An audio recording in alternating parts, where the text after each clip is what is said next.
हरे कृष्णा। तो आप सबका फिर से स्वागत है तिरुपति बालाजी की इस लीला कथा की चर्चा में। तो आज हमारा 5वां दिन है और अंतिम दिन है। तो कल हमने श्रवण किया था कि किस प्रकार से भगवान के जो अलग अलग भक्त हैं, तिरुमल नंबी के बारे में थोड़ा बहुत सुना था और किस प्रकार से श्रीपाद रामानुजाचार्य का आगमन हुआ था और कैसे एक जो श्री है उनका भी किस प्रकार से भगवान उद्धार करते हैं, और थोड़ा बहुत अनंत आचार्य की जो समाधि है उसके बारे में, अनंत आचार्य के बारे में थोड़ा सा हमने श्रवण किया था। तो इस प्रकार से जब हम मंदिर के निकट होते हैं तो वहाँ जैसे स्वामी पुष्करणी था, फिर वराहदेव का जो मंदिर है, फिर तिरुमल नंबी शैलपूर्ण का जो मंदिर है जिसका दर्शन भक्त लोग करते हैं, और जो अनंत आचार्य हैं, अनंत आचार्य का जो समाधि है उसका भी दर्शन भक्तगण करने के लिए जाते हैं, क्योंकि अनंत आचार्य आकर उसी स्थान में रहे थे। और अनंत आचार्य के बारे में हमने श्रवण किया था कि भगवान को जो लोहे का रॉड है, वो लग जाता है उनके ठोड़ी पर भगवान के। तो आज भी आप जब जाते हैं दर्शन करने के लिए तिरुपति बालाजी का, तो जो मंदिर है, ओके अभी इसमें दिख रहे हैं आप सब लोग बड़े क्लियर।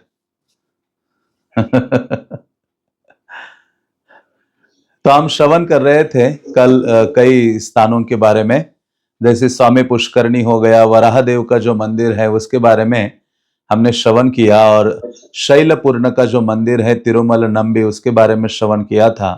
और मंदिर के जो बालाजी का मेन मंदिर है उसके पीछे जाते हैं तो एग्जैक्ट पीछे ये अनंत आचार्य का गार्डन है, या अनंत आचार्य का या अनंत अलवर का समाधि है, जो श्रीपाद रामानुजाचार्य के शिष्य थे और उनको रामानुजाचार्य ने भेजा था भगवान बालाजी की सेवा के लिए पुष्पों के माध्यम से। तो कल हमने सुना था कि वो सेवा के प्रति इतने तत्पर और आसक्त थे कि भगवान उनकी जो पत्नी है अनंत आचार्य की, उनकी सहायता के लिए आते हैं, और आकर तो ये उनके पीछे लगते हैं भगवान, और जो लोहे का रॉड था उनको भगवान को डांटने के लिए जाते हैं, तो वो लोहे का रॉड भगवान के यहाँ चिन्ह में या ठोड़ी में लग जाता है और सारा रक्त बहने लगता है। तो आज भी आप इनका भगवान बालाजी का दर्शन के लिए जाते हैं तो आप देखेंगे कि वो जो रॉड है इतने सालों पुराना, लगभग हजारों साल पुराना, वो जो रॉड जो भगवान को यहाँ लगा था वो आज भी रखा हुआ है। जैसे आप मंदिर के गेट से अंदर एंट्री करते हैं भगवान का दर्शन करने के लिए, तो वहां वो लिखा हुआ है अनंत अलवर्स क्रोबार, जो लोहे का रॉड है उसको क्रोबार ऐसा लिखा हुआ है। और भक्त लोग वहां ऐसे ऊपर, जनरल लोगों को तो इतना पता नहीं है, लेकिन आप देखेंगे कि वो बार का दर्शन कर सकते हैं लोहे के रॉड का, और इस लीला का स्मरण करते हैं। तो इस प्रकार से ये जो अनंत अलवर थे भगवान के बहुत अधिक प्रिय थे, और उनका वो स्थान उधर अभी भी है जहां उन्होंने रामानुजा सरोवर का निर्माण किया और भगवान के लिए पुष्प आदि वहां एकत्रित करते थे, उगाते थे। तो उसी के निकट ही तिरिगोंडा वेगमांबा एक माताजी हुई है वैष्णव, उनका समाधि है। उन्होंने भी आगे चलकर तिरुपति बालाजी की सेवा की थी, नाना प्रकार के पुष्पों को उगाकर और एक कुआं वगैरह बनाकर, और मंदिर के बिल्कुल जहां भगवान प्रतिदिन शाम को बाहर आते हैं और भगवान के लिए 1000 दीप ऐसे जलाए जाते, सहस्त्र दीप, शाम को लगभग 6 बजे के आसपास, 5:30 6 के आसपास भगवान वहां आते हैं। तो जिस दीवार को वो सहस्त्र दीप लगे हैं 1000, उस दीवार के पीछे देखेंगे तो वहां एक अच्छा स्थान है जिसको कहा जाता है हाथीराम बाबा जी का वो मठ है। तो ये हाथीराम बाबा जी एक विशेष वैष्णव या भक्त हुए हैं वहां। तो ये जो हाथीराम बाबा जी है उनका वो मठ है, और आप तिरुपति मंदिर से, बालाजी के मंदिर से थोड़ा दूर जाते हैं पहाड़ों में, तो ये हाथीराम बाबा जी का समाधि और उन्होंने स्थापित किए हुए कृष्ण के दर्शन है, जिनको कहा जाता है वेणुगोपाल स्वामी टेम्पल। तो ये जो हाथीराम बाबा जी है इनकी बहुत विशेष लीला भगवान बालाजी के साथ घटित हुए थे, क्योंकि ये इतने पक्के निष्ठावान भक्त थे। वो रोज भगवान का गुण गाया करते थे, भगवान की महिमा का रोज गान करते थे। और उन्होंने मंदिर के निकट ही अपना एक कुटिया बना दिया था और वे कुटिया बनाकर वहां रहते थे, कृष्ण का गुणगान करते थे। और वे सोचते थे कि कब वो ऐसा दिन आएगा जब भगवान मेरे साथ बैठे हो और मैं उनके साथ जो डाइस है या पासा है वो मैं खेलूंगा। और कब वो दिन आएगा जब भगवान को मैं उनका जो मूल रूप है उस मूल रूप में दर्शन कर पाऊंगा। तो इस प्रकार से एक दिन भगवान स्वयं उनके लिए प्रकट हो जाते हैं और प्रकट होकर वो आश्चर्यचकित हो जाते हैं भगवान के उस दिव्य सौंदर्यवान और अद्भुत रूप का दर्शन करके। तो ऐसे ये जो हाथीराम बाबा जी हैं, उनका नाम तो पहले हाथीराम बाबा जी नहीं था, हाँ कुछ अन्य नाम था, लेकिन इस लीला के बाद उनका नाम हाथीराम बाबा जी होता है। तो ऐसे भगवान प्रकट हो गए और उनको कहा कि हे प्रभु, मैं आपके साथ पासा या डाइस खेलना चाहता हूं। तो भगवान उनके साथ प्रत्येक रात्रि में अपना मंदिर छोड़कर आते थे और प्रत्येक रात्रि में भगवान आकर बैठकर उनके साथ वो खेला करते थे, जैसे मानो चेस खेला करते थे। चेस खेलते हैं ना, उसी प्रकार से भगवान उनके साथ प्रत्येक रात्रि में आकर खेलते थे। तो बहुत आनंद में उनका जीवन जा रहा था। एक रात्रि में भगवान ने क्या किया कि अरे, ये जो मैं अब खेलते समय मैंने इतना सारा गहने का ये ज्वेलरी पहना है, हार पहना हुआ है बहुत हेवी, उसको उन्होंने उतार के रख दिया भगवान ने। और खेलने के पश्चात जब जाने का समय आ गया तो भगवान तुरंत मंदिर के गर्भगृह के अंदर चले गए। आप देखेंगे 1 मिनट भी नहीं है टेम्पल हॉल में एंट्री करने के लिए, इतना नजदीक उनका एक कुटिया या मठ है।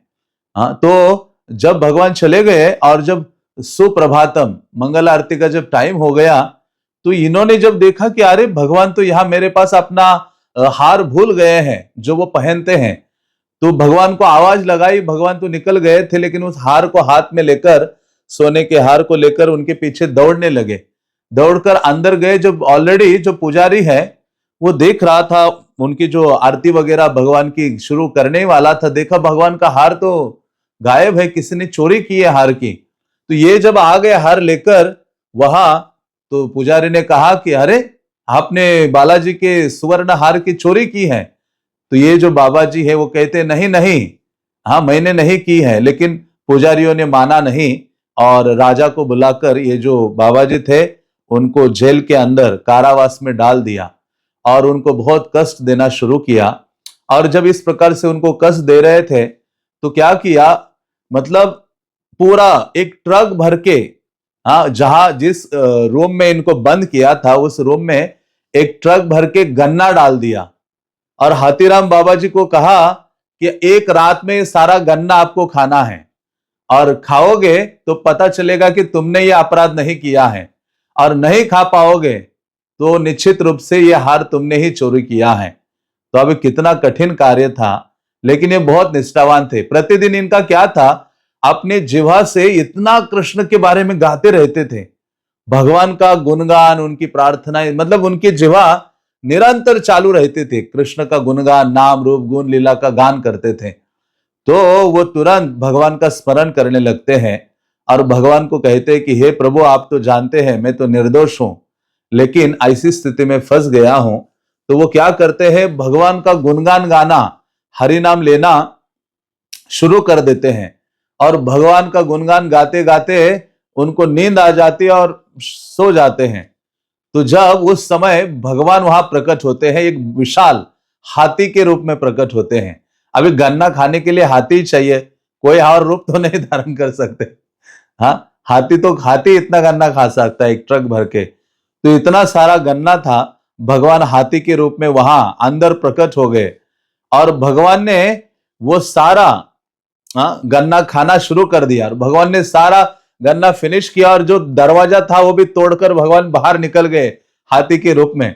और जो सुबह ये सब राजा के सैनिक, राजा और ये सब अर्चक आदि आए, देखा कि अरे ये तो सब कुछ टूटा फूटा है, द्वार आदि, और जितना गन्ना हमने रखा था एक छोटा सा गन्ने का टुकड़ा भी नहीं बचा है। तब सबको पता चला हाँ कि ये निर्दोष हैं, ये भगवान बालाजी के महान भक्त हैं। हाँ, तो हम्पी के जो राजा थे कृष्ण देव राय, हाँ, उन्होंने भी वहां सेवा की है। उन्होंने कहा कि आप हमारे पुरोहित बन जाओ। उनके लिए फिर मठ आदि का निर्माण किया और इस प्रकार से भगवान हाथी के रूप में वहां प्रकट हुए थे उनकी मानो रक्षा के लिए। इसलिए उनका नाम पड़ा हाथीराम बाबा जी, की भगवान हाथी के रूप में प्रकट हुए, इसलिए वो जो बालाजी के भक्त थे उनका नाम हाथीराम बाबा जी पड़ा था। तो इस प्रकार से जो भक्त है वो सदैव भगवान की रक्षा, हाँ, जैसे कल इस बात पर हमने चर्चा की थी, अवश्य रक्षिबे कृष्ण विश्वास से पालन। उसको ये दृढ़ विश्वास होता है कि कृष्ण मेरी रक्षा करेंगे, कृष्ण मेरा लालन पालन करेंगे। लेकिन जो भक्त है वो भगवान का गुणगान गाना छोड़ता नहीं है। इसलिए कुछ हो या ना हो, हमारी जिह्वा, हमारा हृदय, मन सदैव कृष्ण के नाम रूप गुण लीला का गान करते रहना चाहिए। महाप्रभु ने कहा कि शयने की भोजने किबा जागरने अहर्निश बोलो कृष्ण बलह वदने। जब महाप्रभु कहते अरे क्या सोते हुए, कि शयने की भोजने, सोते हुए, भोजन करते हुए, किबा जागरने, जब जब आंखें खुली हैं तो निरंतर कृष्ण कृष्ण और कृष्ण के रूप गुण लीला हमारे हृदय में निकलते रहने चाहिए। उनका वर्णन गुणानुवाद हमें करना चाहिए। तो इस प्रकार से ये जो हाथीराम बाबा जी है उनका मठ बिल्कुल मंदिर के निकट ही है। और कल हमने तो ये उस मठ में भी आप दर्शन के लिए जा सकते हैं, मतलब बिल्कुल टेम्पल के साथ ही लगा हुआ दीवार है, सुंदर स्थान है। वहां बहुत पुरातन विग्रह है भगवान राम आदि के, और वो सुंदर स्थली है, बड़ा स्थान है, वहां रहने की व्यवस्था है, प्रसाद आदि की व्यवस्था है। तो वो हाथीराम बाबा जी का मठ है, लेकिन जो उनका समाधि है वो बहुत दूर है, कुछ किलोमीटर उस पहाड़ के ऊपर ही है, जहां उन्होंने भगवान कृष्ण के विग्रह की स्थापना की थी और जिनका नाम रखा था वेणुगोपाल स्वामी। तो जो भी व्यक्ति वहां तिरुमला हिल पर आता है बालाजी का दर्शन करने के लिए, तो सब लोग छोटा सा गाड़ी हायर करके ये ऊपर के जो लीला स्थलियां हैं उनका दर्शन करते हैं। और उनमें से ये एक स्थान है हाथीराम बाबा जी का समाधि और वेणुगोपाल का जो मंदिर है। और उसी से थोड़ा आगे जाते तो आकाश गंगा है, जो हमने कल आकाश गंगा के बारे में सुना था, जहां बहुत सुंदरतम जल निकला था। फिर वो क्योंकि करोड़ों तीर्थ है ऊपर, अनंत शेष, वहां शेषाचल के पर्वत पर एक है जाबाली तीर्थ है, जाबाली मुनि आदि ने वहां तपस्या की थी। और एक है पाप नाशन तीर्थ। शुरुआत में भगवान की सेवा के लिए जो भी जल लाया जाता था वो लगभग 10 किलोमीटर दूर वो पाप नाशन तीर्थ से लाते थे, और यही लाते थे, शैलपूर्णा अपने कंधे पे उठा के लाते थे प्रतिदिन। लेकिन भगवान ने देखा इतना दूर से मेरा भक्त ला रहा है, इतनी सेवा कर रहा है, भगवान वही कल हमने सुना शिकारी बनकर आके उनके मटके को तोड़ते हैं और नया स्थान देते हैं कि ये स्थान है, यहां से जल लाओ, जो थोड़ा नजदीक था, आकाश गंगा। तो इस प्रकार से जो पापनाशन तीर्थ है, एक बार एक ब्राह्मण थे, क्योंकि पापनाशन तीर्थ बहुत पुरातन है, मतलब जिस तीर्थ में जाने मात्र से, उसके जल का स्पर्श करने मात्र से व्यक्ति के जितने पूर्व जन्म आदि के पाप हैं वो नष्ट हो जाते हैं। तो भद्रमती नामक एक जो ब्राह्मण था, उनके 6 एक पत्नियां थी और बहुत दरिद्र का जीवन उनका गुजर रहा था। इतना कष्ट हो रहा था कि ना खाने के लिए उनके पास था, बच्चे भूखे नंगे सो रहे थे, मृत्यु के नजदीक थे, भोजन आदि नहीं था, दरिद्रता इतनी अधिक बढ़ गई थी। उनकी जो पत्नी है वो कहती है कि मैंने सुना है तिरुमला पर पापनाशन तीर्थ है जिसमें व्यक्ति को जाना चाहिए, और क्योंकि जो ये दरिद्रता हमारे जीवन में आई है ये केवल हमारे पूर्व संचित पापों के कारण ही है। क्योंकि जो भी चीजें हमारे जीवन में आगे खुल रही है वो पूर्व कर्मों के आधार पर ही है। हाँ, तो जो व्यक्ति के जीवन में शारीरिक कष्ट आते हैं, धन आदि का अभाव आदि आता है, तो ये सब चीजें पूर्व पापों के कारण ही आते हैं। तो इस प्रकार से बहुत अधिक कष्ट में था। उनकी पत्नी ने कहा कि मैंने तो सुना है तिरुमला में जाकर पाप नाशन तीर्थ में स्नान करने से व्यक्ति के सारे पाप नष्ट हो जाते हैं। हाँ, तो उनको कहते कि आप चले जाओ। तो ये ब्राह्मण पत्नी की बात सुनकर चलता है और वहां जाकर स्नान करता है, तो उसके सारे पाप, पूर्व पाप संचित जो थे वो नष्ट हो जाते हैं और उसकी दरिद्रता का भी नाश हो जाता है। ऐसे एक ब्राह्मण का वर्णन पुराणों में आता है। एक सुमति नामक ब्राह्मण थे, जिन्होंने क्या किया, वेदों का ज्ञान शूद्रों को देना शुरू किया। क्योंकि वेदों का ज्ञान स्वीकार करने के लिए योग्यता की आवश्यकता है, ब्राह्मणत्व की आवश्यकता है। हाँ, तो लेकिन किसी को ऐसा वेदों का ज्ञान बांटते नहीं रहना चाहिए। तो इस प्रकार से उन्होंने एक शूद्रों को ये वेदों का ज्ञान देना शुरू किया, जिसके कारण उनको नरक जाना पड़ा और कई जन्म ब्रह्म राक्षस के रूप में उनको धारण करने पड़े। लेकिन जब वो पाप नाशन तीर्थ में आते हैं, स्नान करते हैं, तो वो सब नष्ट हो जाता है। और एक स्थान आप दर्शन करेंगे, उसका नाम है चक्र तीर्थ। चक्र तीर्थ गोवर्धन में भी है, मानसी गंगा के तट पर। हाँ, क्योंकि गोवर्धन उदाहरण किया था तो भगवान का जो चक्र है, जो भी जल गिर रहा था, जैसे तवे में पानी डालो तो जल गायब हो जाता है, उड़ता है, उसी प्रकार से इंद्र ने जितना पानी डाला था वो चक्र ने सारा हटा दिया था। तो इसे चक्र ने कहा था कि मुझे ब्रज में निवास दीजिए, तो मानसी गंगा के तट पर चक्र तीर्थ। उसी प्रकार से वेंकटाचल में एक ब्राह्मण थे पद्मनाभ, उनके हृदय में भगवान विष्णु के दर्शन की बहुत लालसा थी और इस संसार बंधन से मुक्त होने की कामना थी। तो ऐसे वो ब्राह्मण बहुत तपस्या के लिए बैठ गए उस पर्वत के ऊपर और भगवान उनके लिए प्रकट हो जाते हैं। भगवान कहते हैं कि आपको क्या चाहिए? वो कहते कि हे प्रभु, आपके चरणों की भक्ति मुझे दीजिए और संसार बंधन से मैं मुक्त हो जाऊं। तो भगवान ने कहा कि तुम जीवन के अंत में संसार बंधन से मुक्त हो जाओगे और मेरी भक्ति तुम्हें प्राप्त होगी। तुम इसी स्थान में बैठकर मेरा भजन करो। तो वहां उसी स्थान पर बैठकर भगवान का भजन आदि करते थे, प्रार्थना करते थे। तो लेकिन एक दिन एक राक्षस वहां आता है और राक्षस इस तपस्या करने वाले ब्राह्मण भक्त के ऊपर आक्रमण करता है। तो उसी क्षण भगवान की स्तुति करने लगते हैं, सुदर्शन की स्तुति करने लगते हैं। तो सुदर्शन वहां प्रकट हो जाता है, चक्र, और वो राक्षस का वध करता है।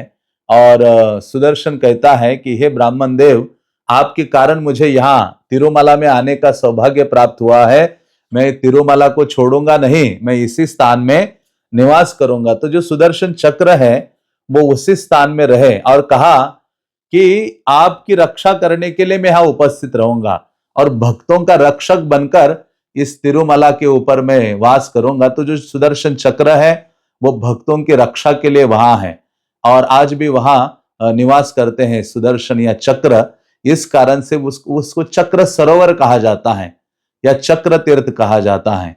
तो वहां भक्तगण या जो लोग हैं वहां स्नान आदि करते हैं, आचमन आदि करते हैं। और उसी से थोड़ा आप पहाड़ थोड़ा चढ़ते हो, वो सबसे सुंदर स्थान है पूरे तिरुमला हिल का। जो सबसे सुंदर, सबसे ऊंचा स्थान कोई है तो उसको कहा जाता है, अगला ये दर्शनीय स्थल है, उसको कहते हैं श्रीवारी पादलु। श्रीवारी पादलु मतलब पादलु मीन्स चरण, पांव। श्रीवारी, श्री का अर्थ होता है भगवान के। हाँ, तो भगवान के चरण कमल वहां है। मतलब तिरुमला जो हिल है उसमें जो सबसे ऊंचा चोटी है। भगवान जब वैकुंठ से इस जगत में आए तो भगवान इस जगत से जब आए यहां, तो उस समय भगवान ने अपने चरण सबसे पहले कहां रखे? तो वो उस स्थान में रखे हैं। हाँ, उस चोटी में जो सबसे ऊंचा स्थान है, भगवान आके वैकुंठ से वहां उतरे थे। हाँ, और आके अपने चरण रखे। तो आज भी भगवान के सुंदरतम चरण है वहां और जिसका दर्शन करने के लिए भक्त जाते हैं। और बिल्कुल वहां बाकी जगह आपको अलग अलग दूसरी प्रकार के वृक्ष मिलेंगे, लेकिन उसकी उस स्थान पर इतना ठंडा वातावरण है। बाकी जगह पूरा गर्मी रहेगा, लेकिन वहां आप जाएंगे तो पूरा ठंडा, जैसे आप हिमालय में आए हो। और सारे लंबे लंबे पाइन वृक्ष आपको वहां मिलेंगे और बहुत सुंदरतम वो स्थल है। भगवान ने अपने चरण रखे थे, इसलिए भक्तगण उस स्थान में जाते हैं। भगवान के चरणों, पहले तो भगवान के चरणों का स्पर्श हम जाते तो स्पर्श करते थे, लेकिन अभी उन्होंने एक कांच का बॉक्स बनाकर रखा है उस चरणों के ऊपर। तो ऊपर से भक्त तुलसी डालते हैं, स्पर्श करते हैं। तो वो सुंदरतम स्थान है और वहां से पूरा तिरुमला हिल और टेम्पल और सारा जो ऊपर का नजारा है वो दर्शनीय है। तो इस प्रकार से वो स्थान है जहां भगवान इस वेंकटाचल हिल के ऊपर आए, तो वहां उन्होंने अपने चरण रखे थे। और एक तीर्थ है जिसका नाम है रामकृष्ण तीर्थ। तो ये रामकृष्ण तीर्थ, रामकृष्ण नामक एक मुनि थे, उन्होंने तपस्या की थी भगवान हेतु। हाँ, तो लेकिन जब तपस्या कर रहे थे तो इंद्र को लगा कि मेरे लिए खतरा है। तो इंद्र उनकी तपस्या भंग करने का प्रयास कर रहे थे और भगवान प्रकट हो जाते हैं उनकी तपस्या भंग होने से बचाते हैं। और भगवान को वो कहते हैं कि मेरे नाम से ये तीर्थ प्रसिद्ध हो जाना चाहिए। हाँ, तो और जो भी इस तीर्थ में स्नान करेगा उसके पाप आदि नष्ट हो और उसका इस संसार बंधन से उद्धार होना चाहिए। तो अधिकतर जो तीर्थ आदि होते हैं वो यही करते हैं, पाप से मुक्त करते हैं, लेकिन हम फिर से जाके पाप करते हैं। हमारी जो प्रवृत्ति हमेशा वैसी है। तो लेकिन उन्होंने कहा जो भी स्नान करेगा उससे वो संसार चक्र से भी मुक्त होना चाहिए। तो उसके बाद एक तीर्थ आता है, श्री कुमार तीर्थ है, कुमार स्वामी तीर्थ। कुमार ये कार्तिकेय थे। जब तारकासुर का वध किया था कार्तिकेय ने, कुमार स्वामी ने, तो उनको ब्रह्म हत्या का पाप लगा था। तो शिवजी के पास गए। शिवजी ने कहा, शिवजी को पूछा क्या करना चाहिए। शिवजी ने कहा आपको जाओ तपस्या करो तिरुमला में। और वहां जाकर तपस्या करने के लिए आते हैं और वहां ओम नमो वेंकटेशाय इस मंत्र का जप वो करते हैं कार्तिकेय, और फिर वो मुक्त हो जाते हैं अपने सभी प्रकार के प्रभाव से। दूसरा एक तीर्थ आता है तुम्बुरु तीर्थ। तुम्बुरु एक गंधर्व हुए थे, इनके फ्रेंड थे, नारद मुनि के मित्र थे। तो एक बार नारद मुनि के जो मित्र है और नारद मुनि अपना वीणा बजाते बजाते नारायण की स्तुति करते करते जा रहे थे। तो नारद मुनि कहते अरे तुम्हारा वीणा बहुत अच्छा है, कहां से डोनेशन मिला है तुम्हें। तो वो कहते हैं कि मुझे एक राजा है प्राचीन बरही, मैंने उनका बहुत गुणगान किया और वो प्राचीन बरही राजा ने, मैंने जब उनकी स्तुति की उन्होंने प्रसन्न होकर मुझे ये वीणा भेंट दी है। तो नारद मुनि बहुत क्रोधित हो जाते हैं।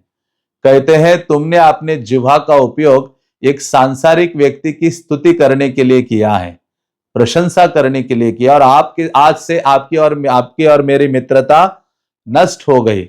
उसी क्षण उनसे अलग हो जाते हैं। कहते हैं ये जो जिह्वा, ये जीवन हमें दिया है कृष्ण ने केवल उनका गुणगान करने के लिए। कैसे आप एक मर्त्य प्राणी का गुणगान करते हो किसी कुछ धन आदि की लालसा के कारण। हाँ, तो और ऐसे ही था। एक 12 अलवरों में एक अलवर थे कांचीपुरम में। उनको भी एक राजा ने कहा था कि आके मेरा गुणगान करो। उन्होंने मना किया था। तो राजा ने कहा तुम मेरा राज्य छोड़ के कांचीपुरम छोड़ के जाओ। तो वो निकल पड़े। तो उन्होंने कहा भगवान आप भी चलिए मेरे साथ। तो भगवान को उन्होंने कहा हे भगवान, मैंने भी अपना चटाई फोल्ड करके इधर डाल के निकल रहा हूं इस राज्य से बाहर, आप भी अपना बेड फोल्ड करके मेरे पीछे चलिए। तो कांचीपुरम में एक विग्रह है जो भगवान अपना बेड उठा के निकल रहे हैं। मतलब भगवान का बेड तो अनंत शेष है। तो ऐसे उठती हुई मुद्रा में है, निकल रहे हैं भक्त के पीछे।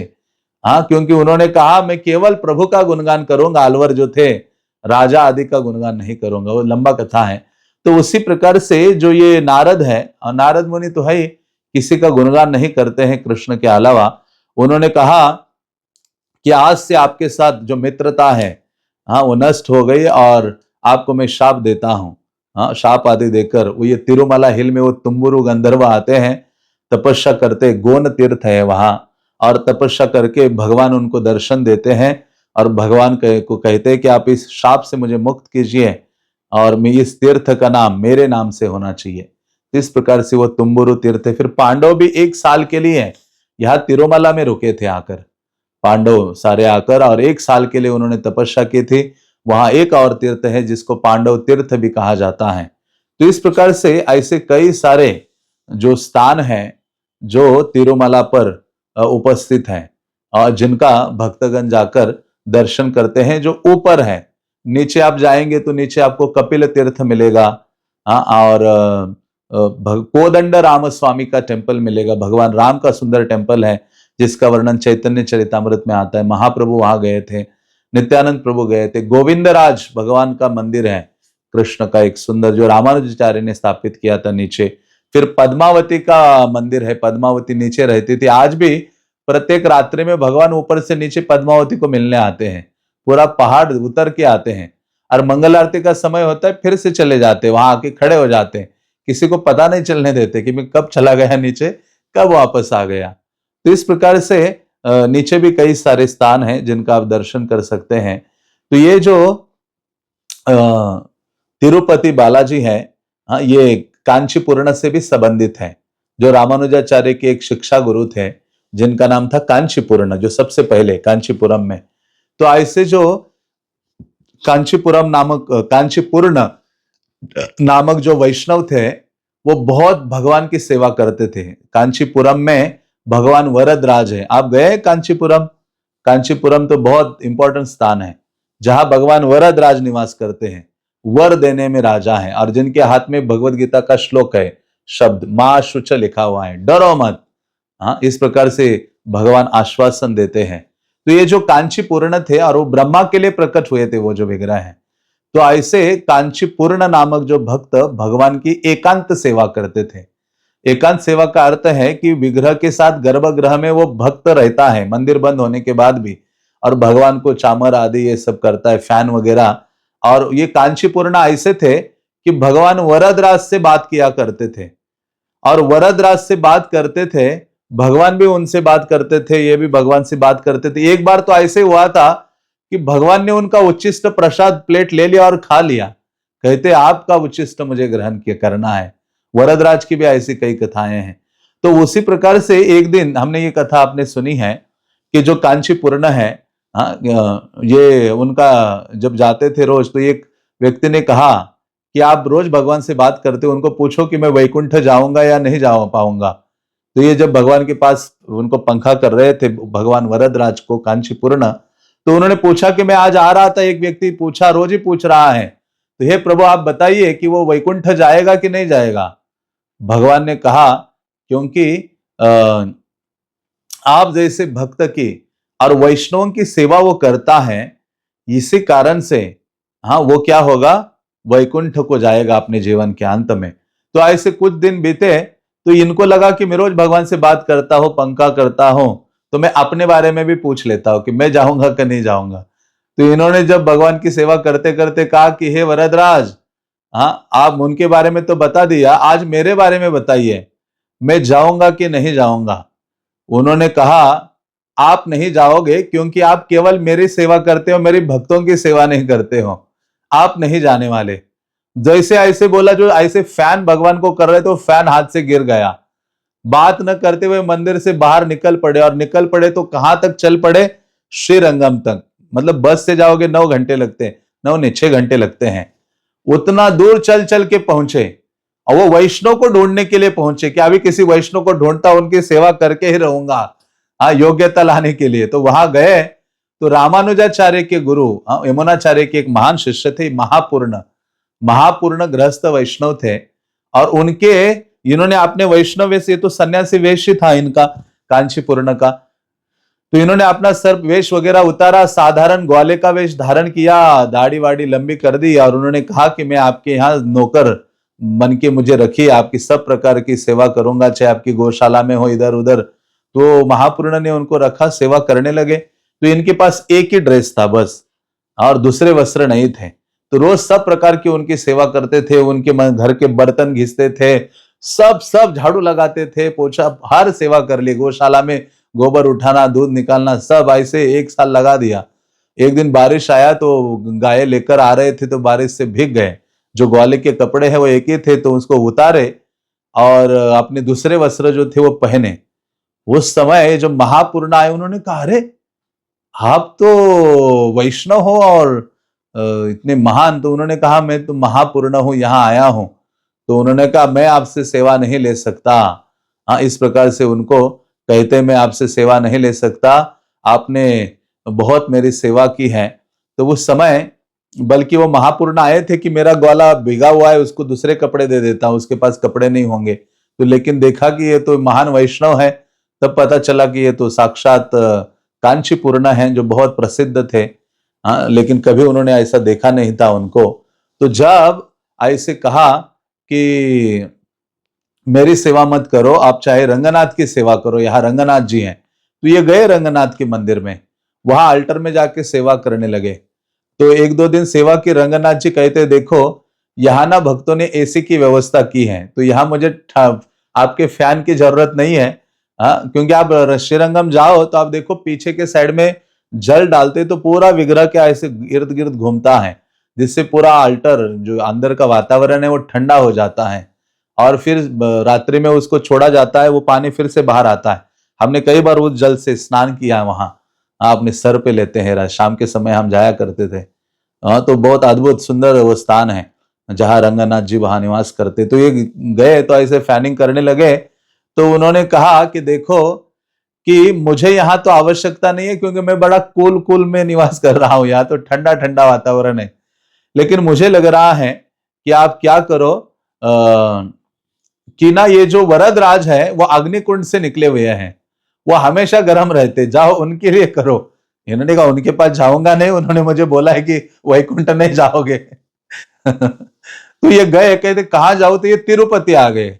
तिरुपति बालाजी के पास आए, और बालाजी के, क्योंकि महान भक्त थे, भगवान के सब विग्रह इनसे बात करते थे, तो तिरुपति बालाजी के पास आए और उनकी सेवा करने लगे। तो तिरुपति बालाजी ने सोचा अभी अभी आया है, तुरंत भगाऊंगा तो अच्छा नहीं लगेगा। तो तिरुपति बालाजी ने एक दो दिन थोड़ी सी सेवा ले ली, और उन्होंने कहा कि देखो कि मुझे ना सेवा की आवश्यकता नहीं है, क्योंकि मैं पूरा हिल के ऊपर हूं और इतनी हवा बहती है कि यहाँ भी मैं बिल्कुल कूल कूल में निवास करता हूँ। तो आप क्या करो, आप वहां चले जाओ वरदराज के पास, उनको सदैव गर्मी लगी रहती है। तो फाइनली वो कहते हर कोई मुझे वापस भेज रहा है, तो ये फिर से कैसे तो वापस कांचीपुरम आते हैं भगवान वरदराज के पास, और जो फैन उन्होंने ऐसे हाथ से गिरा दिया था उसी को उठाते हैं और वरदराज की फिर से सेवा करने लगते हैं। और जब उठाया और ऐसा फैन शुरू ही किया, वरदराज ऐसा मुस्कुराते हुए कहते कि हे कांचीपुरना, आप तो वैकुंठ जाओगे, अभी जाओगे वैकुंठ। तो इस प्रकार से बालाजी ने भी उनको यहाँ भेज दिया था। हाँ, तो फिर बाद में वो यमुनाचार्य से दीक्षा वगैरह लेते हैं। तो इस प्रकार से बालाजी इनसे भी बहुत व्यवहार रखते थे, कांचीपुरण से, जिनको उन्होंने वापस यहाँ भेजा था। तो ऐसे भगवान जो बालाजी हैं, जब श्रीपाद रामानुजाचार्य वहां आए, तो एक साल के लिए, जैसे मैंने कहा था कि शैलपूर्ण से, तिरुमल नंबी से उन्होंने सुना था रामायण, और बहुत अद्भुत आनंद की उन्होंने प्राप्ति की थी। जब रामानुजाचार्य वहां रहने लगे, तो उनका शिष्य जो था, ये जो अनंत अलवर, वो आकर कहने लगे, और ऊपर उस समय ऐसी चर्चाएं सब हो रही थी कि वहां कुछ लोग कह रहे थे कि वो जो बालाजी के विग्रह है वो शिवजी है, वो शिव जी की आराधना होनी चाहिए। कुछ ऐसा ग्रुप था कहते ये शाक्त है, दुर्गा देवी है, और कुछ थे कि ये वही विष्णु है। तो इस प्रकार से तीनों अलग अलग की लड़ाई हो रही थी। कह रहे थे नहीं ये तो शिव जी है हमारे, इनके हम ऐसी उपासना करेंगे। वैष्णव कह रहे थे नहीं ऐसी। तो इस प्रकार से सब हो रहा था। तो रामानुजाचार्य को बुलाया कि हे रामानुजाचार्य, आप उन सबको, वैष्णव बहुत दुखी हो गए। और रामानुजाचार्य अनंत आचार्य ने ये कहा था, अनंत अलवर ने। तो अनंत आचार्य ने कहा कि आप आकर बताइए सबको, हाँ थोड़ा सा।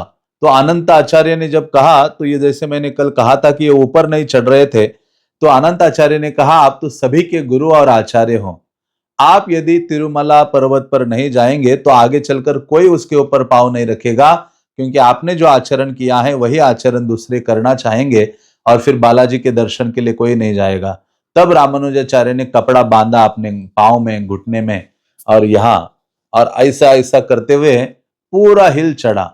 और रामानुजाचार्य पूरे ऊपर तक चलकर जाते हैं। तो ऐसे रामानुजाचार्य ऊपर चढ़ते हैं, और चढ़कर पहुंचते हैं, और जहां से चढ़े ना, अभी जितने भी लोग पैदल जाते हैं वही रूट है जहां से रामानुजाचार्य अपने घुटनों के बल पर चढ़े थे। तो रामानुजाचार्य वहां गए, और रामानुजाचार्य ने सब दुर्गा उपासक शैव आदियों को समझाने का प्रयास किया, लेकिन कोई मान नहीं रहा था। शास्त्रों से प्रमाण उन्होंने दिया, अलवरों की वाणी में जो स्तुति भगवान की गई थी कि साक्षात वो विष्णु है, हाँ, तो ये सब उन्होंने बताया, लेकिन कोई समझ नहीं रहा था। उन्होंने कहा वो विष्णु है तो उनके पास शंख और चक्र क्यों नहीं है उनके ऊपर वाले हाथों में? हाँ, क्योंकि रामानुजाचार्य ने कहा वो शंख चक्र उन्होंने राजा तोंडमन को दे दिए थे, इसलिए उनके पास नहीं है। हाँ, तो फिर रामानुजाचार्य ने कहा कि फिर हम ये करते हैं। रामानुजा ने स्वयं चक्र और जो शंख है वो बनाया। उन्होंने कहा कि आज रात्रि में हम शिव जी का डमरू और त्रिशूल रखेंगे, और दुर्गा के भी जो हाथ में लेने वाली सामग्री है वो भी रखेंगे, और शंख और चक्र भी रखेंगे। और दरवाजा बंद करेंगे, और सुबह जब खोलेंगे भगवान जो है, दुर्गा है तो दुर्गा का सामान उठा लेंगे, शिव जी है तो शिव जी का डमरू आदि उठा लेंगे, और यदि वो विष्णु है तो ये शंख और चक्र उठा लेंगे। तो ऐसा वर्णन करते हैं आचार्यगण कि भगवान तो इतने आनंदित हो गए कि मेरे प्रिय रामानुजा ने ये उठा, ये बनाया मेरे लिए, चक्र और शंख दिया है। भगवान तो गदगद हो रहे थे कब दरवाजा बंद करेंगे और मैं शंख और चक्र को उठा के धारण करूंगा। तो उस समय जब ये सब शिव जी के जो ग्रुप था, पार दुर्गा वाला जो ग्रुप था, वैष्णवों का जो ग्रुप था, सब अपना अपना ढोल मृदंग आदि लेके लेके जोर जय ओम नमो शिवाय हर हर महादेव चिल्ला रहे थे। वो दुर्गा माता का गान कर रहे थे और वैष्णव हरे कृष्णा मंत्र का उच्चारण कर रहे थे या वेंकटेश बालाजी का गुणगान गा रहे थे। और जब सुबह का समय हुआ, रामानुजाचार्य ने जैसे ही पट खोला तो सब ऐसे दौड़कर आके देखे कि भगवान ने क्या उठाया हुआ है, शंख और चक्र उठाया हुआ है। और तब से उठाकर आज तक उनके हाथों में है। रामानुजाचार्य ने वो शंख और चक्र उनको प्रदान किया है। तो इस प्रकार से भगवान ने स्वयं वो स्थापित किया कि मैं साक्षात विष्णु हूं। तो तब से भगवान ने ना रामानुजाचार्य को अपना गुरु माना कि हे रामानुजा तुम मेरे गुरु हो। तो भगवान के 1000 नाम हैं, उसमें एक नाम रामानुजा के नाम से संबंधित है। तो इस प्रकार से भगवान को ये अर्पित करते हैं। और एक और अलंकार भी रामानुजा ने दिया था। एक बार एक राजा थे जो रामेश्वरम जा रहे थे, वहां तिरुपति से जाते जाते उन्होंने देखा अभी निकट आ ही गया हो तो जाता हूं तिरुमला में बालाजी का दर्शन कर लेता हूं। जब दर्शन करने के लिए अपने सेवकों के साथ गए तो देखा मंदिर के राउंड में दीवार कम है, ठीक नहीं थी, पुरानी हो गई थी। और फिर उन्होंने कहा अपने सेवकों को ये सारी जो दीवारें हैं ये बनाए जाए, चारों ओर मंडप बनाए जाए। और फिर राजा भगवान का दर्शन करके रामेश्वर जाता है और वापस आता है ये देखने के लिए कि सारे दीवार मंडपम आदि वो सब बन गया कि नहीं। जब वो आते हैं और शयन करते हैं, सोता है राजा, तो देखता है बालाजी उनके स्वप्न में आते हैं। देखता है कि बालाजी के यहाँ कंधे में यहाँ वहां सारे एक जो सांप है वो लिपटा हुआ है। और भगवान कहते हैं कि मेरे लिए एक आभूषण बनाओ नागभरण नाम का।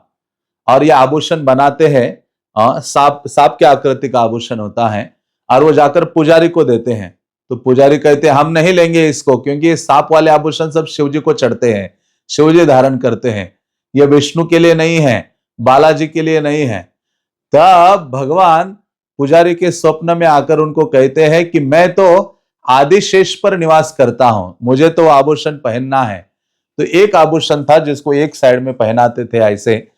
तो रामानुजाचार्य ने जब देखा कि ये एक ही है, तो रामानुजाचार्य ने और एक बनाया और भगवान ने और एक आभूषण वैसा ही नागभरण जो आभूषण है उसको धारण किया, और आज तक उनको वो आभूषण पहनाया जाता है। तो जो रामानुजाचार्य है वो रिवोल्यूशनरी आचार्य है। जितने भी सेवा का परिवर्तन आदि है उसकी सुव्यवस्था जो स्थापित की है वो श्रीपाद रामानुजाचार्य ने की है।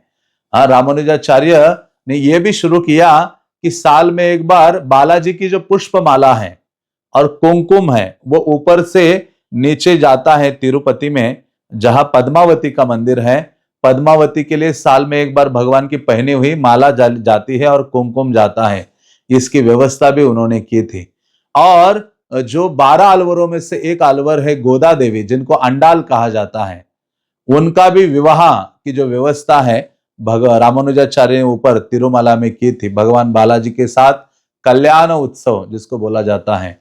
और भगवान के लिए सुबह बालाजी के लिए प्रतिदिन सुप्रभातम गाया जाता है। आप साउथ में सुनेंगे सुप्रभातम, भगवान विष्णु की जो स्तुति है वो गाते हैं। तो रामानुजाचार्य ने जो मार्गशीर्ष मास आता है जिसको धनुर्मास कहते हैं, दिसंबर जनवरी के आसपास, तो उसमें ये जो गोदा देवी अंडाल है 12 अलवरों में से एक, उनके द्वारा गाई हुई भगवान की जो स्तुति है तिरुपवई, उसका गान सुबह सुबह किया जाता है।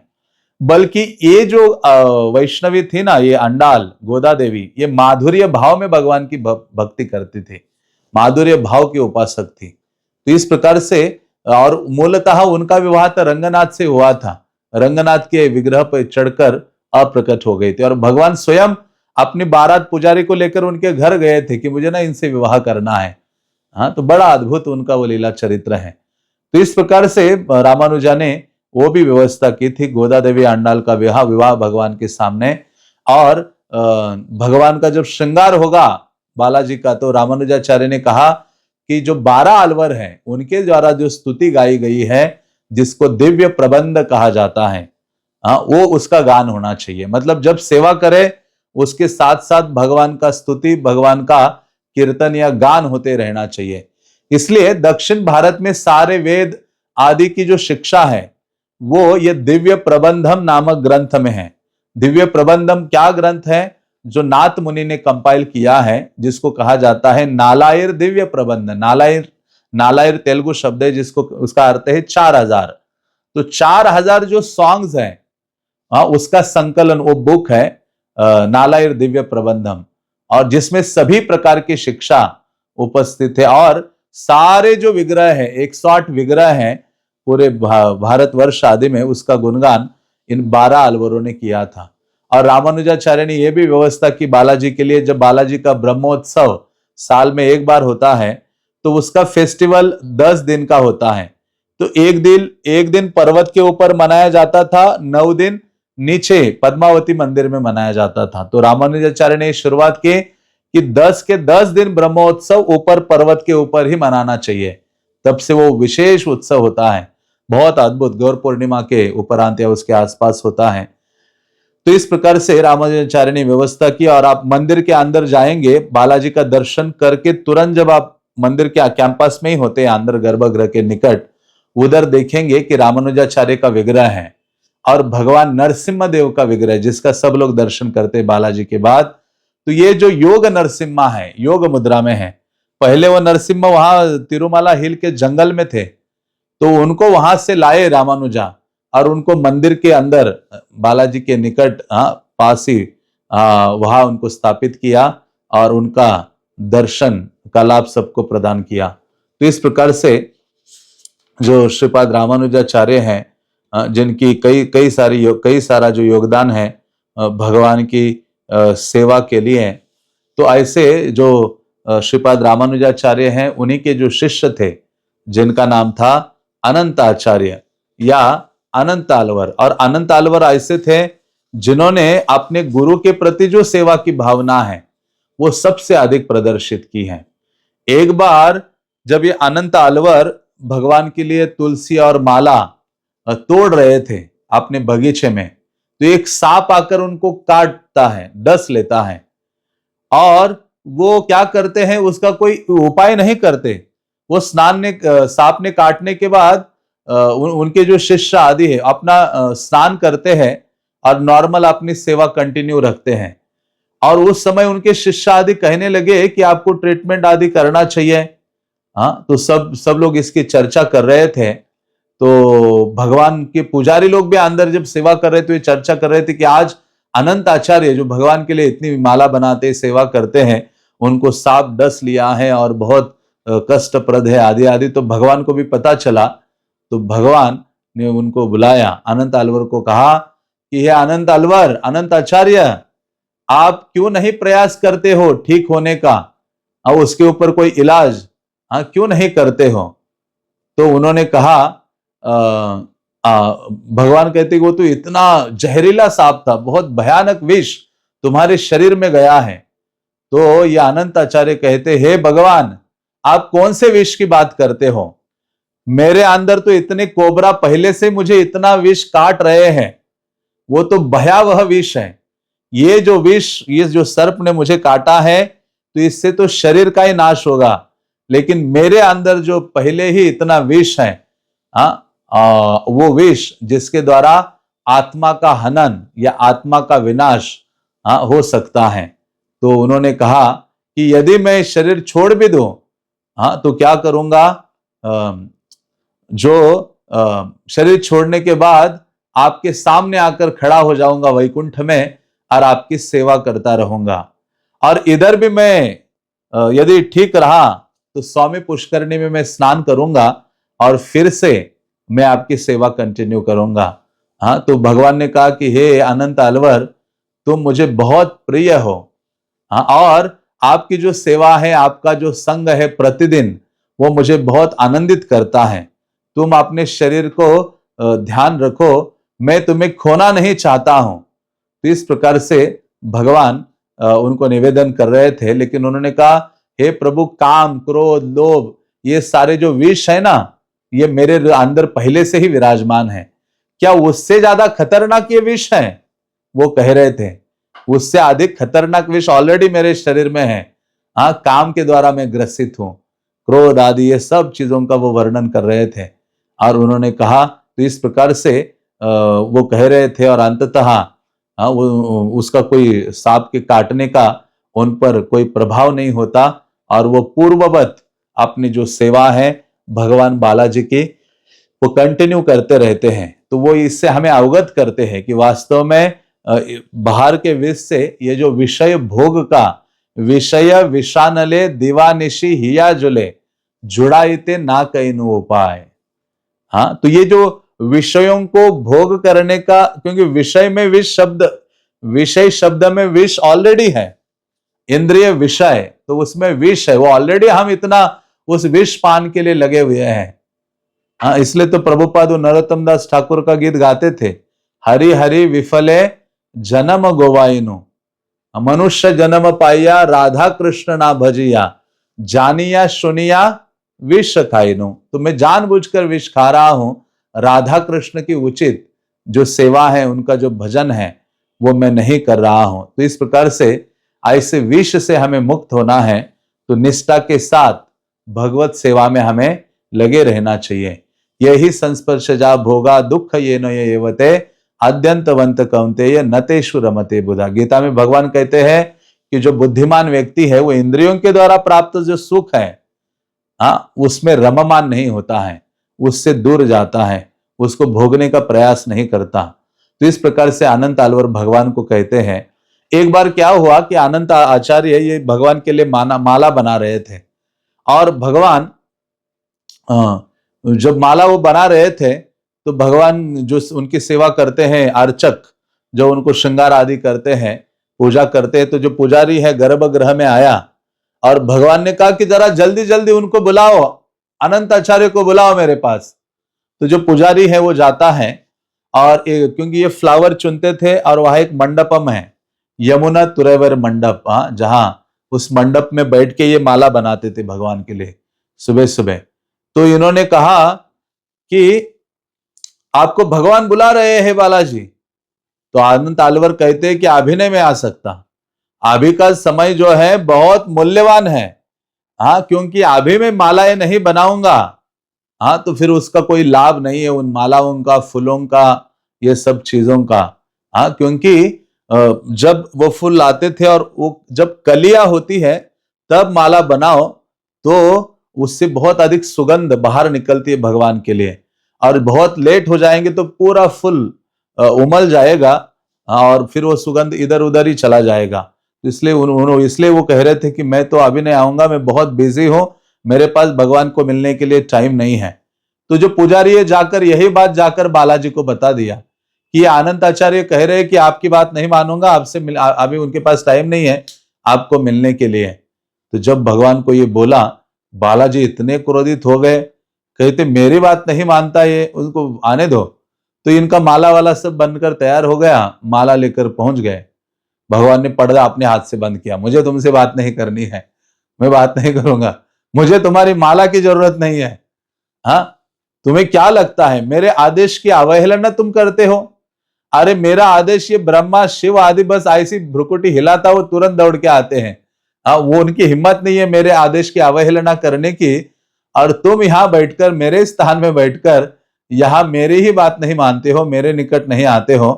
हाँ, उन्होंने कहा आज के आज तुम्हें ये जो हिल है, ये पर्वत है मेरा, उसको छोड़कर आपको जाना पड़ेगा। हाँ, ना मुझे तुम्हारी माला चाहिए, ना मुझे तुम्हारी सेवा चाहिए, तुम यहां से चले जाओ। तो ये भी कोई कम नहीं थे, जो पर्दा बंद किया था इन्होंने खोल दिया। हाँ, खोल दिया। वो कहते हैं कि हाँ, मैं आपकी सेवा के लिए तो आया हूं, लेकिन आपके इशारे पर नाचने के लिए यहां नहीं आया हूं मैं कि आप जब चाहे मुझे बुलाए नचाए। उन्होंने कहा, हाँ, मैं तो केवल मेरे जो आचार्य हैं, रामानुजाचार्य जो वैष्णवों के स्वामी हैं, हाँ, उनकी आज्ञा का पालन करने के लिए आया हूं, उनके इशारों पर नाचने के लिए आया हूं। आप कौन होते हो मुझे ऑर्डर देने वाले? बालाजी को इस प्रकार से, हाँ, ये प्रेम का जो संबंध है। और भगवान मानो ये परीक्षा ले रहे थे उनकी, दो चीजों की परीक्षा ले रहे थे। एक है आचार्य भक्ति की और दूसरा समर्पण।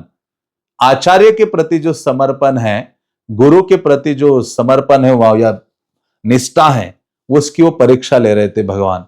तो उन्होंने कहा कि मैं तो मेरे जो स्वामी हैं, सारे वैष्णवों के स्वामी रामानुज, हाँ, उनकी आज्ञा का पालन करने के लिए आया था। उन्होंने मुझे कहा था कि आपको फूल अच्छे लगते हैं और थोड़ा जल देने के लिए आया था। हाँ, तो मेरे अपने आचार्य को प्रसन्न करने के लिए मैं यहां हूं। हाँ, और आपकी आज्ञा का पालन करने के लिए नहीं हूं, मैं तो उन्हीं की आज्ञा का पालन करूंगा। मय्येवि परमानंदम त्यक्त्वा वैकुंठ उत्तमम स्वामी पुष्करणी तीरे रम्यया सह मोदते। भगवान ने एक बार कहा था, मैं तो वैकुंठ छोड़कर ये स्वामी पुष्करणी इतनी सुंदर है, उसके सर तट पर रहकर घूमने के लिए आया हूं। हाँ, तो भगवान ने कहा कि आप तो सभी गुणों के नाथ हैं, हाँ, लेकिन आपका तो ये निवास स्थान है ही नहीं। आप क्यों मुझे भगा सकते हैं? आप खुद ही यहां आए हो वैष्णव लक्ष्मी के पीछे पीछे वैकुंठ को छोड़कर इस स्थान में रहने के लिए।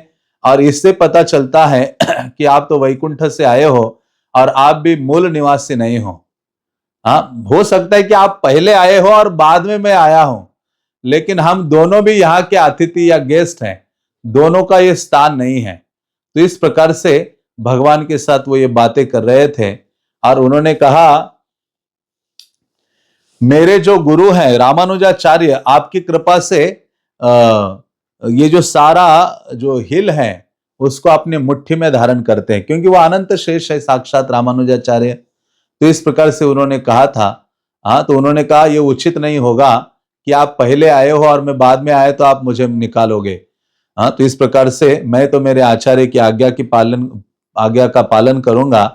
हाँ, तो आप डिसाइड करो, ये जो मैंने माला बनाई है ना, या रख रहा हूं, आपको पहननी या नहीं पहननी डिसाइड करो। आज मैं फैसला करके रहूंगा, आप पहनोगे या नहीं पहनोगे। मैं तो जो हमारे 12 अलवर है उनमें से एक अलवर मधुर कवि अलवर की ही चरणों का पालन करूंगा, क्योंकि 12 अलवर जो थे ना, सबने 11 ने भगवान की स्तुति की, लेकिन एक अलवर थे जिनका नाम था मधुर कवि अलवर। उन्होंने एक व्रत लिया कि भक्तों की स्तुति करूंगा और भक्त की सेवा करूंगा। वो थे नम्मा अलवर की, उन्होंने सेवा की थी मधुर कवि अलवर ने।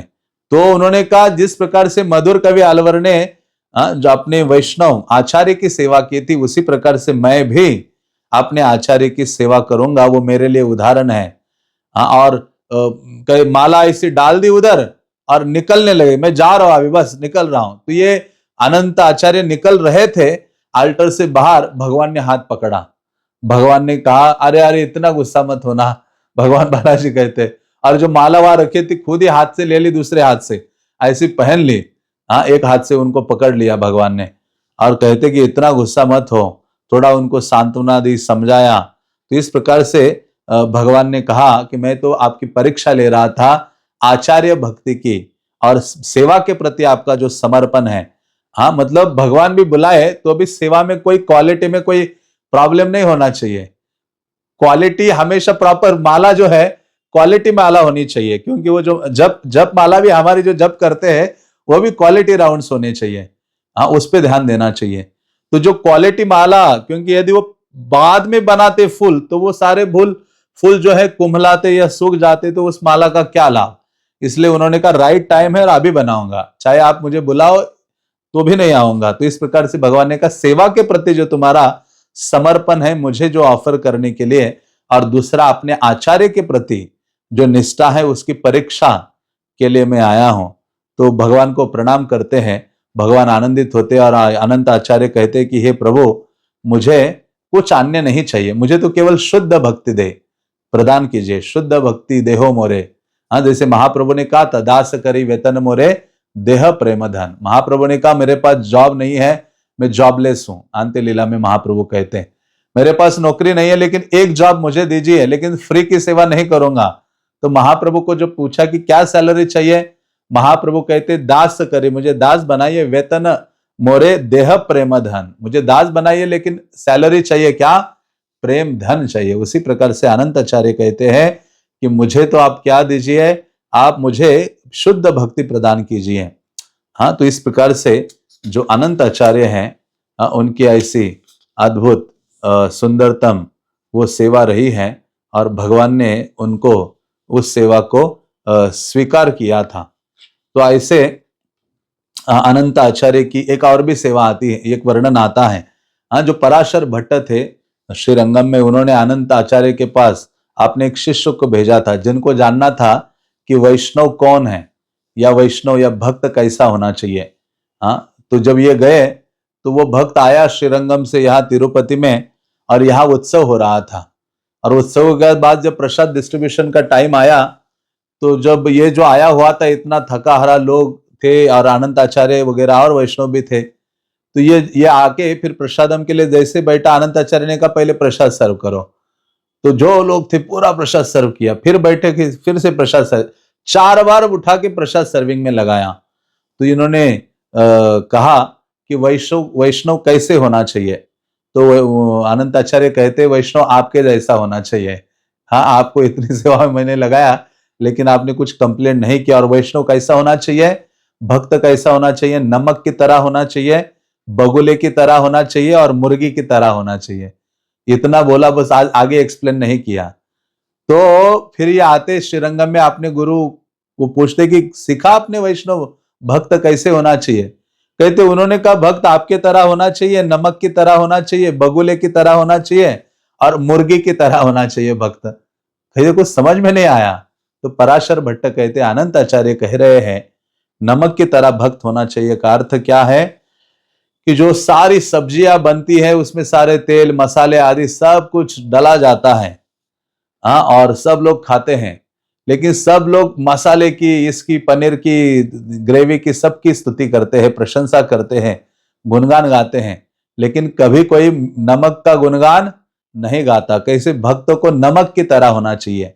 कभी भी उसको ये इच्छा नहीं रखनी चाहिए कि मैं सेवा करूं तो मेरी प्रशंसा कोई करे, मुझे सम्मान आदि कोई दे, मेरा गुणगान आदि करे, वो अपनी सेवा करते रहे, बस उसकी इच्छा नहीं होनी चाहिए। तो भक्तों को एक नमक की तरह होना चाहिए। और नमक से और भी शिक्षा है कि इंद्रिय तृप्ति कितनी लेनी चाहिए, नमक की तरह होनी चाहिए।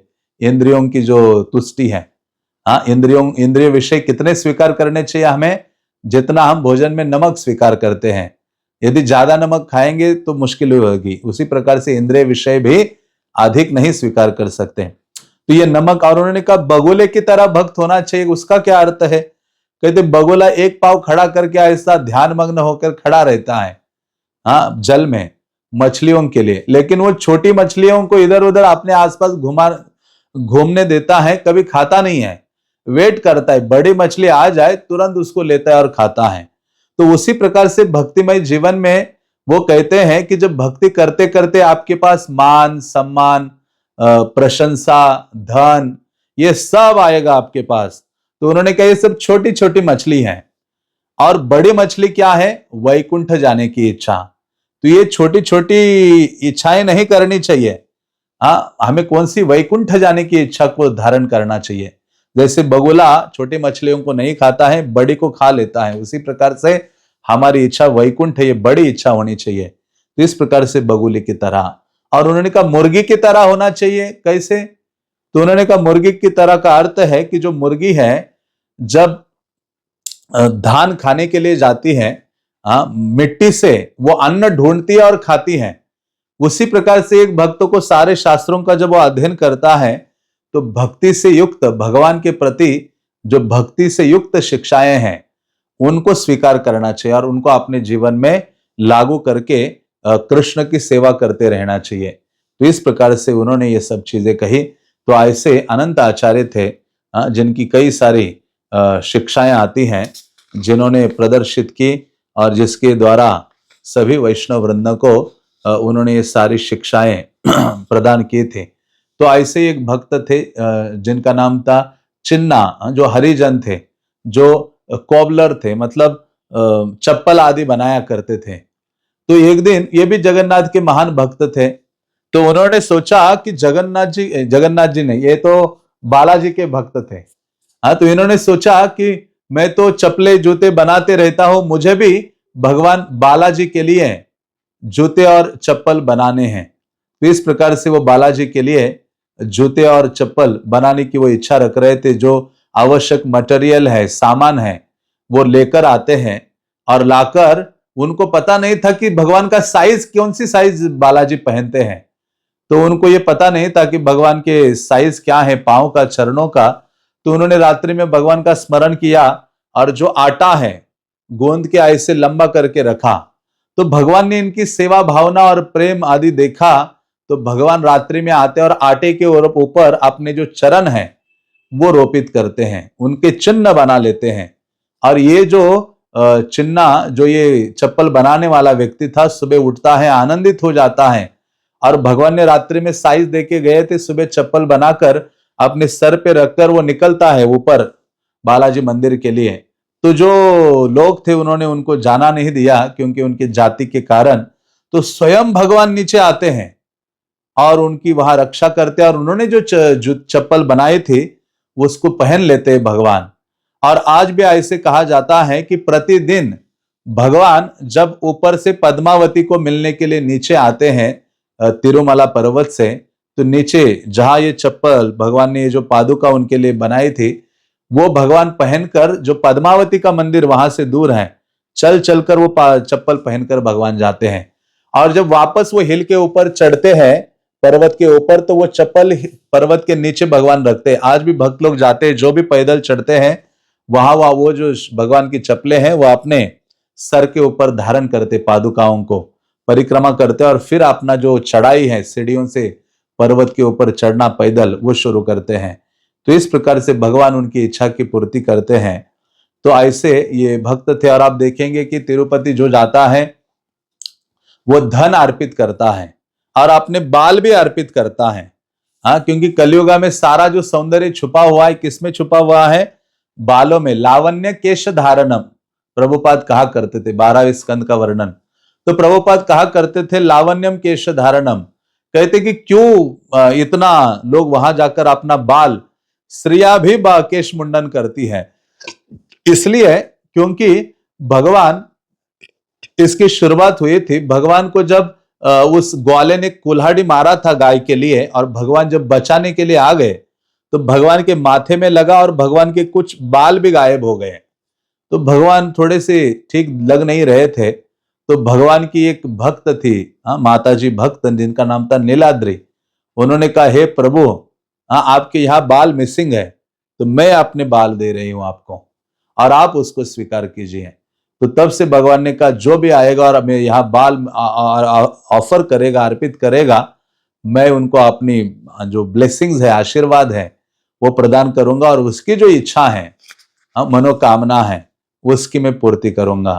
तो इस प्रकार से आकर लोग वहां दान करते हैं, और वहां हजारों की संख्या में नाई बैठे होते हैं, और हजारों की संख्या में लोग जाते हैं और अपने बाल वहां दान करते हैं। तो और हुंडी में जो भी जाता है भगवान के लिए धन अर्पित करता है। मतलब वहां जाकर तो बालाजी के साथ लोग बिजनेस करते हैं। मतलब आज ऐसा भी देखा जाता है लोग अपना बिजनेस पार्टनर बालाजी को बनाते हैं कि मैं अभी ये बिजनेस शुरू करने जा रहा हूं, आप पार्टनर बनिए, आधा आपके लिए अर्पित करूंगा और आधा मेरे लिए। हाँ, तो इस प्रकार से लोग करते हैं। तो एक बहुत धनाढ़ व्यक्ति था, उसने भी ऐसा किया और बहुत प्रॉफिट हुआ, बहुत धन प्राप्त हो गया। तो वो धन लेके, भगवान का जो हिस्सा था वो लेके चला गया ऊपर हिल के ऊपर, कि अभी भगवान का जो हुंडी है उसमें डालूंगा। तो जब वहां ऊपर जाके रूम में निवास कर रहा था, और उसको सोचा भी भगवान को इतने धन की क्या जरूरत है, हाँ, भगवान का जो है ना उसी में से भी और मैं निकाल लेता हूं। तो उसने भगवान के हिस्से का जो था उसमें से वापस रख दिया, और थोड़ा सा धन लेके मंदिर में गया, दर्शन किया, और बड़ा सा हुंडी है, और उस हुंडी में डालने के लिए अपना वो जो धन था वो डालने के लिए ऐसे डाला। तो डालते डालते उसके हाथ में करोड़ों के रिंग थे, हाँ, अंगूठी थी, वो भी गिर गई। जितना धन वो भगवान का रूम में छोड़ के आया था, भगवान के हिस्से का, हाँ, कि सोचा भगवान को क्या लेना देना इस धन का, हाँ, थोड़ा सा ही देता हूं, उनको क्या इतनी आवश्यकता है। हाँ, तो वो जो रिंग थी वो उस धन से भी कई गुना अधिक महंगी थी। वो उस धन डालते डालते गिर जाती हैं, तो वो चिल्लाने लगता है कि अरे मेरी रिंग गिर गई, मुझे चाहिए। तो पुजारी लोग आते हैं, कहते हैं जो भी इस हुंडी में गिरा वो बालाजी का हो गया, वापस नहीं मिलेगा। तो वो चला जाता है। एक बार ऐसे ही हुआ, एक जो पति पत्नी आते हैं और उनको संतान नहीं थी, तो वो संतान, उन्होंने कहा है प्रभु आप हमें संतान प्रदान कीजिए और बाद में उसको भगवान की आपकी सेवा में लगा देंगे हम। तो कुछ समय के पश्चात उनको पुत्र प्राप्ति होती है और वो आते हैं आनंद के साथ। और वहां देखेंगे आप छोटी छोटी हुंडियां ऐसी ऊंची हैं, तो जो लोग हैं बच्चे को ऐसे गोद में लेते हैं, बच्चे के हाथ में धन देते हैं कि धन वो उसमें डालेगा, हुंडी में जो बालक है। तो इनको पुत्र की प्राप्ति हुई थी और पुत्र की प्राप्ति होकर ये क्या किए कि वो हुंडी में पैसे डालने के लिए गए, तो उस बच्चे के हाथ में धन दिए, हाँ, पैसे दिए और बच्चे को ऐसा ऊपर किया। बच्चे ने ऐसे पैसे डालते डालते वो बच्चा भी उस हुंडी के अंदर गिर गया। तो जब ये चिल्लाने लगे अरे हमारा बच्चा गिर गया, बच्चा गिर गया, तो पुजारी आए। पुजारियों ने कहा कि जो भी हुंडी में गिरेगा वो बालाजी का हो जाएगा। तो बच्चा जो हुंडी में गिरा था वो भी बालाजी का हो गया, हाँ, और वापस दिया नहीं। वहां ऊपर गुरुकुल है, वहां वो पढ़ने लगा।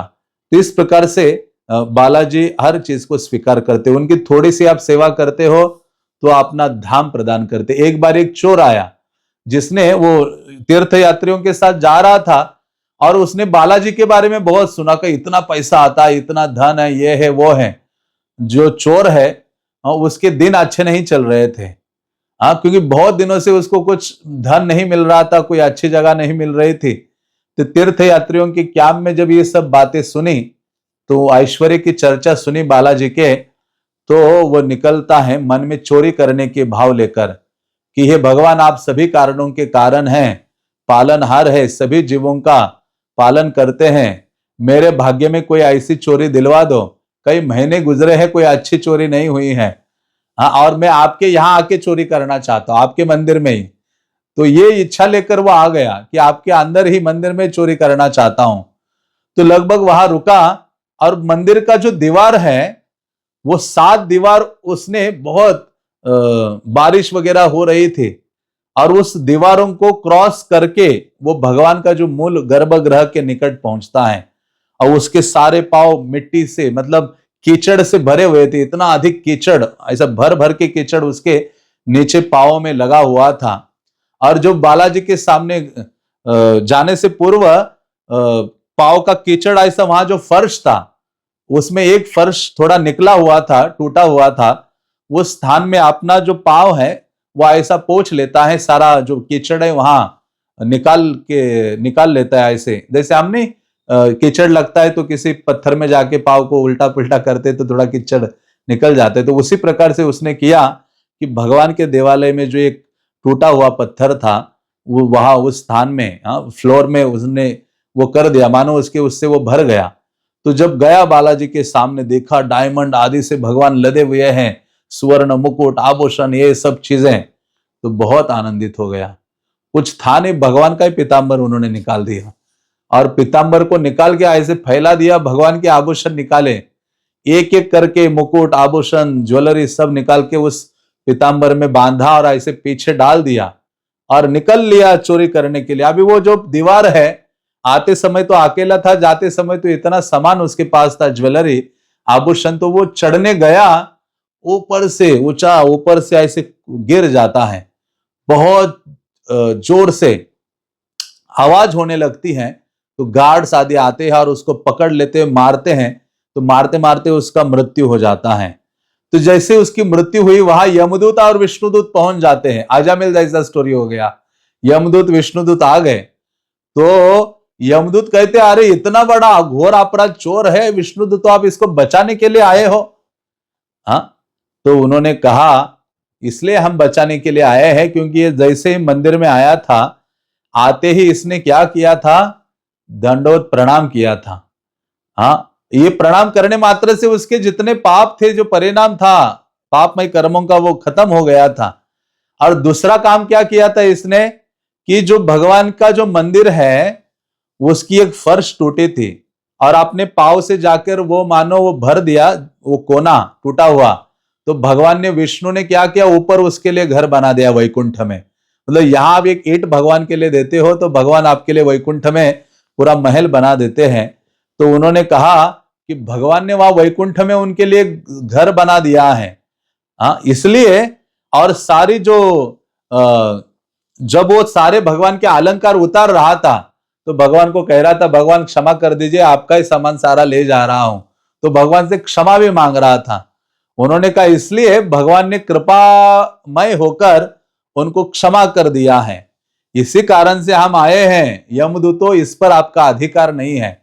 तो इस प्रकार से भगवान बालाजी, आप थोड़ी सी भी उनकी सेवा करते हो जानने और अनजाने में, तो भी वो आपको अपना शाश्वत धाम प्रदान करते हैं।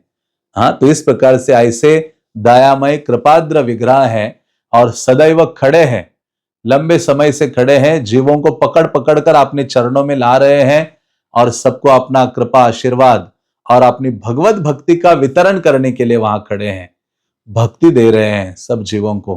तो इस प्रकार से तिरुपति बालाजी की लीला कथा रही, और हमने लगभग 5 दिन उनकी महिमा का चर्चा करने का प्रयास किया। तो भगवान की तो लीला कथा अनंत है, और जिसका गुणगान अनंत शेष अपने सहस्र मुखों से करते रहते हैं। तो भगवान की विशेषता क्या है, भारतवर्ष के अलग अलग स्थानों में वही प्रभु हैं, लेकिन हाथों को एडजस्ट कर करके खड़े हैं।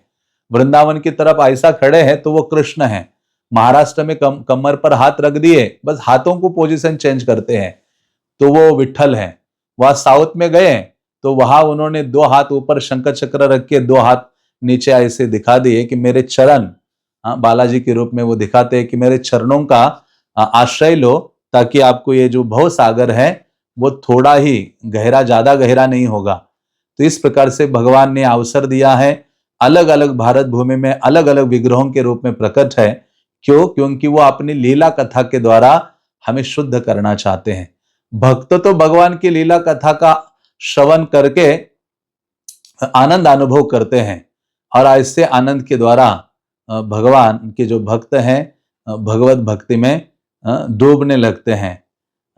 हरे कृष्णा कृष्णा कृष्णा हरे हरे, हरे राम राम राम हरे हरे। भगवान तिरुपति बालाजी की जय, श्रीपाद रामानुजाचार्य की, श्रील प्रभुपाद की, समवेत वैष्णव वृंद की जय। निताय गौर प्रेमानंदे। हरि हरि बोल।